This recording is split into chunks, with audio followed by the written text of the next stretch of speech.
All right, let's be honest. You have that one lure in your winter tackle box, you know the one. It's probably scratched. The paint is chipped. Maybe one of the hooks is a little bent.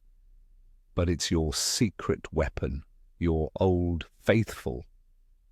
Now, what if I told you that lure is probably useless now? What if the very thing you trust the most is actually the reason your bucket is empty? In this video, we're not just going to talk about a crazy theory. We are going to break down the exact reasons why your go-to lure has likely stopped working and what you need to do about it right now. I guarantee by the end of this, you'll look at your tackle box in a completely different way. So let me ask you this right from the start. Do you believe a fish can get smart enough to ignore a specific lure? Let me know down in the comments. For years, we've all operated on a simple principle. If it works, don't fix it. We find a lure, maybe a certain color of jig or a specific type of spoon, and it produces. So it becomes the first thing we tie on every single time we hit the ice. It's more than just a piece of metal or plastic. It's a confidence booster. We build entire strategies around it. Our grandfathers did it, our fathers did it, and we do it.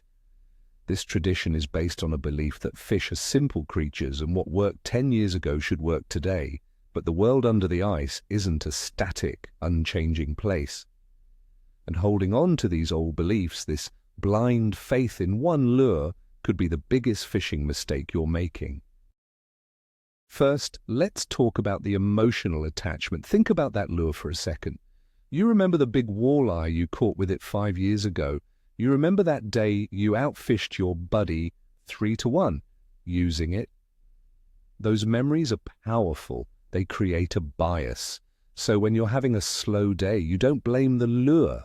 You blame the weather, the barometric pressure, the time of day, anything but old faithful. This is the first hurdle we have to get over.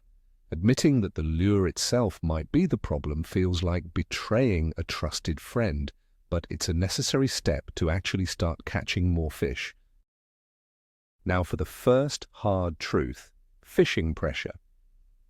The lakes you fish today are not the same lakes your dad fished 20 years ago. Thanks to the internet, GPS and social media, there are no more secret spots.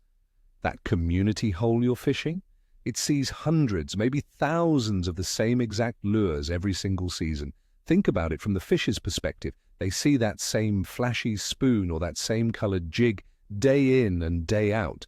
It's no longer a convincing meal. It's a known danger. The older, smarter fish have learned to associate it with being pulled through a hole in the ceiling. This leads to what I call lure conditioning. It's a proven phenomenon. Fish, especially in heavily pressured waters, become conditioned to avoid the most common presentations. It's simple survival.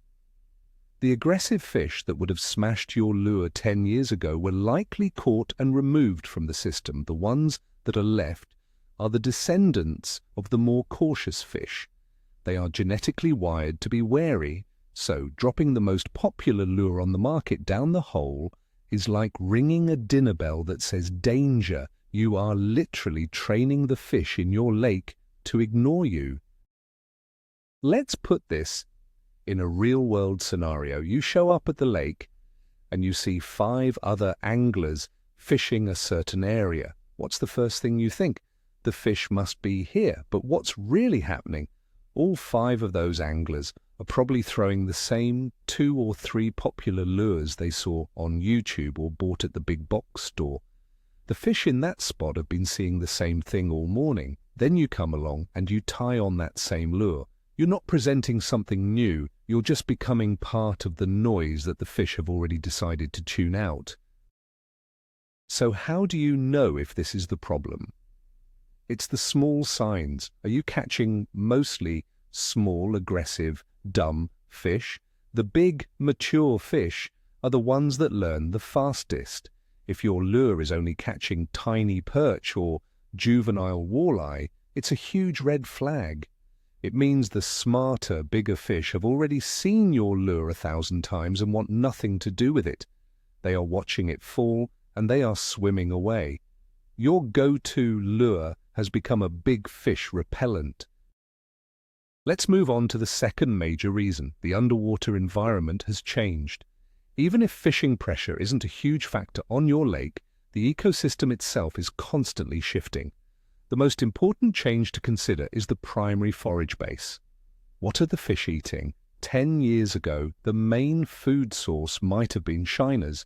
Today, it could be an invasive species like the round goby or zebra mussels, clarifying the water.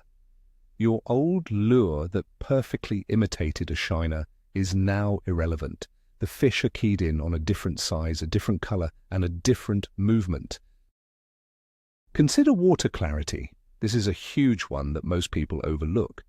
With invasive mussels, many lakes have become significantly clearer over the last decade. A flashy, bright-colored lure that worked great in murky water is now obnoxiously bright and unnatural in clear water. Think of it like this. In a dark room, a flashlight is helpful. In a bright, sunlit room, that same flashlight is just an annoying, unnatural glare. Your lure might be doing the exact same thing, spooking fish instead of attracting them. Here's a scene for you. You're sitting on the ice, staring at your fish finder. You see a big mark come in, look at your lure, and then slowly drift away. What's the common reaction? Ah, he wasn't hungry. But what if the fish was very hungry?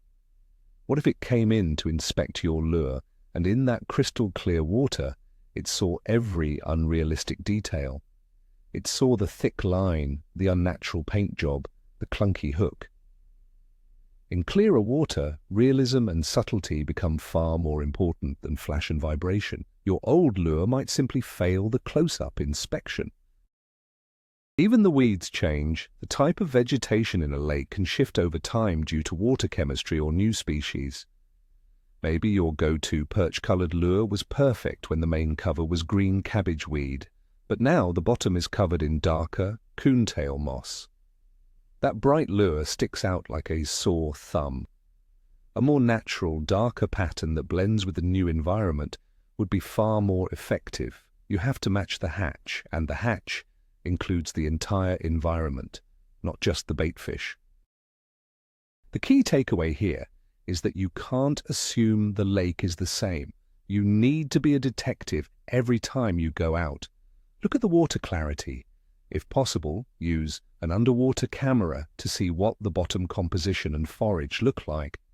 Are there small crayfish? Are there tiny minnows? Are the perch a dull olive color or a bright yellow? Your lure from 5 years ago was based on old information. You need to be fishing based on what is happening in the lake today, not yesterday. Now for the third and final piece of this puzzle, the fishing industry itself. Let's be blunt, lure technology has evolved. The materials, the designs, and the understanding of fish behavior have all taken massive leaps forward. That old lead jig or stamped metal spoon in your box is like a flip phone in a world of smartphones. It still works for its basic function, but it's been completely outclassed in every other way. There are simply better tools available now. Let's take tungsten jigs, for example. For a long time, lead was the standard. But tungsten is much denser. This means you can have a much smaller profile for the same weight. When you're trying to imitate tiny insects or minnows, this is a game changer. Your old, bulky lead jig looks like a cartoon character next to a compact, subtle tungsten jig. The fish, especially finicky panfish, can absolutely tell the difference. You're getting outfished not because of your skill, but because of your gear. Think about the action of the lures. Modern lures are designed with incredible detail. Some have subtle rattles that mimic the sound of a distressed baitfish. Others have unique gliding or fluttering actions on the fall that are specifically designed to trigger a reaction strike. Your old spoon might just wobble. It's a one-trick pony. The new generation of lures offers a whole toolbox of different actions you can use to match the mood of the fish on any given day. Sticking with your old lure is choosing to be a carpenter with only a hammer. Even the paint and finishes have changed. We now have holographic tapes, UV reactive paints, and incredibly realistic high-definition patterns. These aren't just gimmicks to catch anglers, they are designed to catch fish. UV paint, for example, is much more visible to fish in the low-light conditions under the ice. If your lure doesn't have it, and the guy 50 feet away does, who do you think is going to get more attention from a cruising walleye? It's a simple, technological advantage. Imagine this conversation at the bait shop. An old-timer is telling a younger angler, "All you need is this one red and white spoon. It's all I've used for 30 years. The younger angler then holds up a modern tungsten jig with a UV finish and a subtle, lifelike plastic trailer. The old-timer scoffs, but who is going to have a better day on a tough bite?